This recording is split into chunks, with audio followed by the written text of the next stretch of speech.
سبحان اللہ وبحمدہ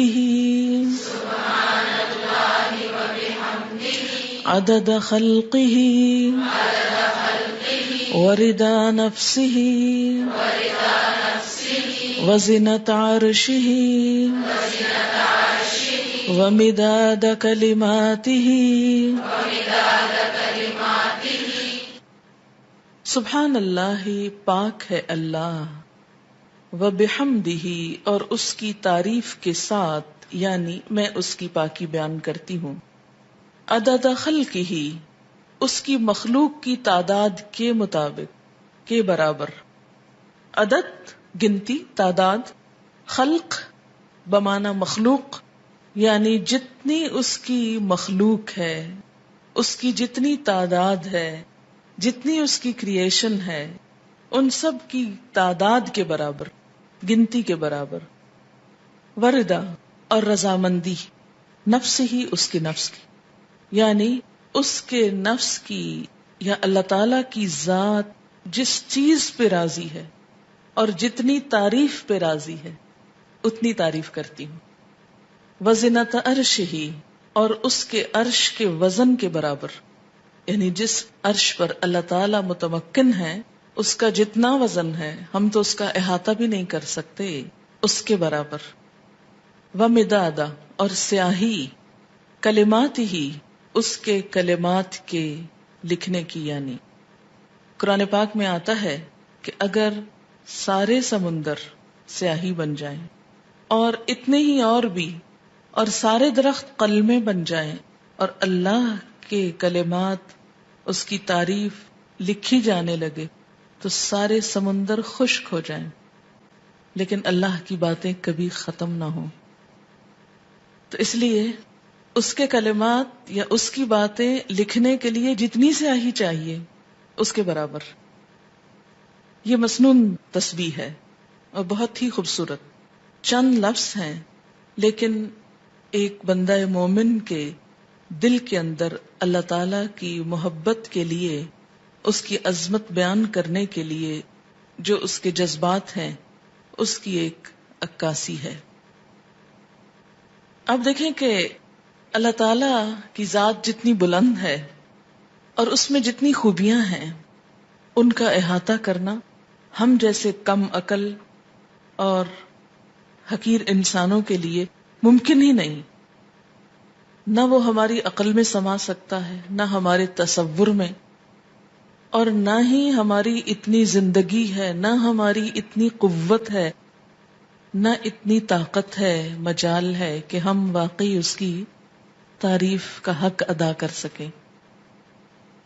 اس کی تسبیح کائنات کی ہر چیز بیان کر رہی ہے. وَإِن مِّن شَيْءٍ إِلَّا يُسَبِّحُ بِحَمْدِهِ، کوئی چیز ایسی نہیں جو اس کی تسبیح نہ کر رہی ہو. وَلَٰكِن لَّا تَفْقَهُونَ تَسْبِيحَهُمْ، لیکن تم ان کی تسبیح کو سمجھتے نہیں ہو. سَبَّحَ لِلَّهِ مَا فِي السَّمَاوَاتِ وَمَا فِي الْأَرْضِ، تسبیح کر رہی ہے اللہ کی ہر وہ چیز جو آسمانوں میں ہے، ہر وہ جو زمین میں ہے.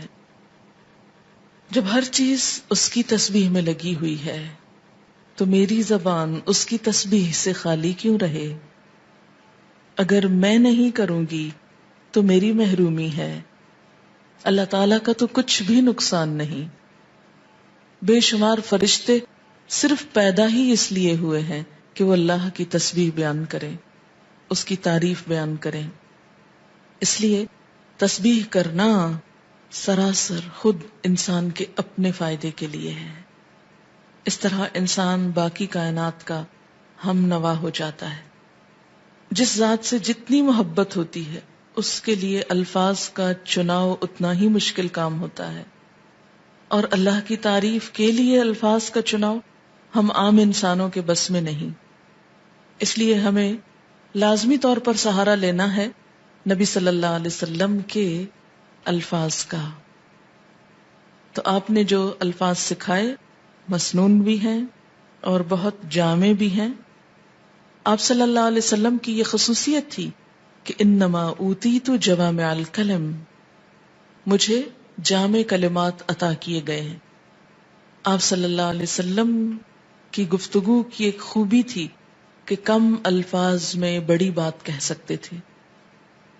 تو یہاں بہت کم الفاظ میں بہت خوبصورت طریقے سے اللہ تعالی کی تسبیح بیان کی گئی ہے.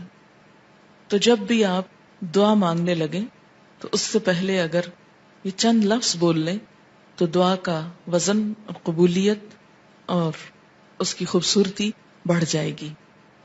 اب دیکھیں کہ دعا کے شروع میں اور آخر میں تسبیح پڑھنا اور درود شریف پڑھنا یہ ایسا ہی ہے کہ جیسے کسی کو کچھ دینے کے لیے آپ ایک خوبصورت جیسے گفٹ پیپر ہوتا ہے یا اچھا کوئی برتن ہو سکتا ہے یا کوئی بھی چیز جس میں آپ کوئی چیز ڈال کر دے رہے ہیں. مثلا آپ نے ایک خوبصورت خط لکھا اور گندے سے انویلپ میں ڈال کے دے دیں تو وہ تاثر کیسا ہوتا ہے؟ درست نہیں ہوتا. اسی طرح آپ اچھی سے اچھی بات کہنا چاہیں مگر الفاظ اچھے نہ ہوں تو اس کے اندر خوبی نہیں آئے گی اچھی سے اچھی بات میں. تو الفاظ کا اچھا چناؤ اور دعاؤں کے آگے پیچھے اللہ کی تسبیح یہ بہت ہی ضروری ہے اور بہت مفید ہے، اور اس سے بڑھ کر جامع الفاظ کم ہی ملیں گے آپ کو.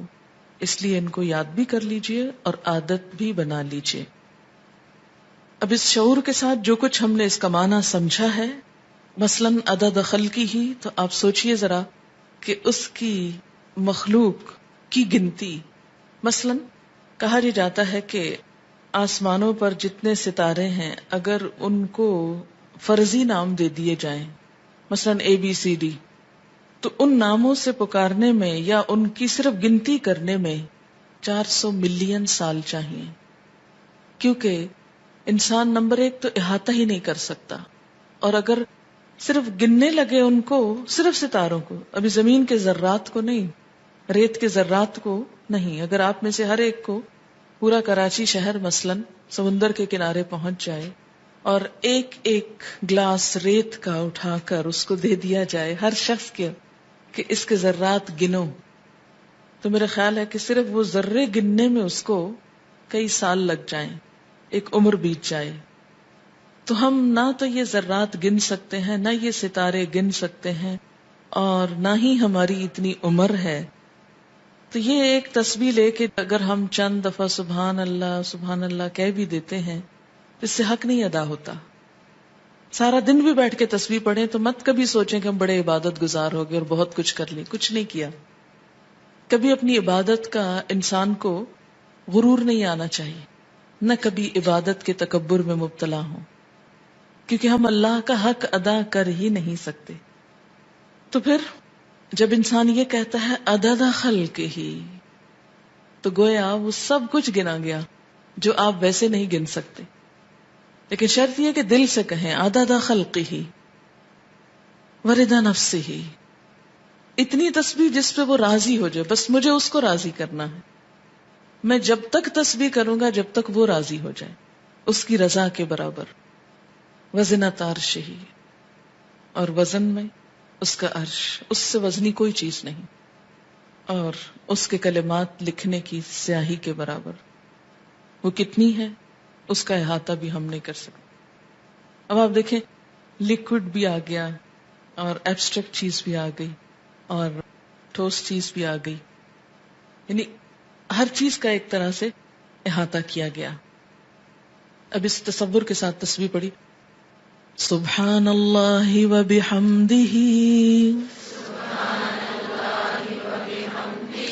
عدد خلقہ ورضا نفسہ وزنۃ عرشہ ومداد کلماتہ